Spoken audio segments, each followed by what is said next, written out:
Баршаңызға сәлем. Бүгін үй жағдайындағы мини пицца жасаймыз. Бізге керегі 3 стакан ұнға тұзымызды салып, ашытылған аштығымызды құямыз. Одан кейін 3 столовая ложка сұйық майымызды құйып, жылы сүтпен илейміз.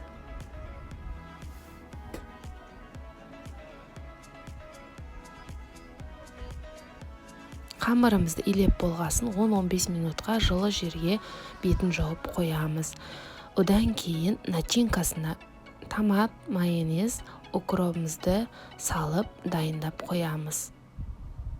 Көтерілген нанымызды бөлшектерге бөліп, дөңгелетіп жайып аламыз. Видеодағыдай көріп тұрғандай.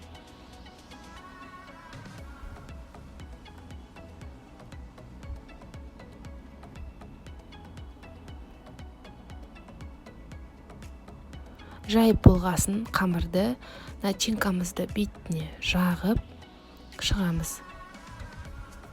Одан кейін моцарелла сиырымызды, шұжығымызды, қиярымызды турап қоямыз.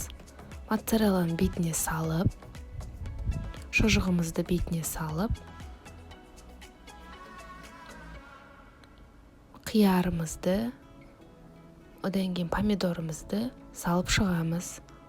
Қызып тұрған пеште 200 градуста 10-15 минутқа пісіріп аламыз. Пісу жақындаған кезде бетіне сиырымызды салып, 1-2 минутқа қойып аламыз. Барлықтарыңызға ас болсын. Менің каналыма тіркеліп, лайк басып қойыңыздар.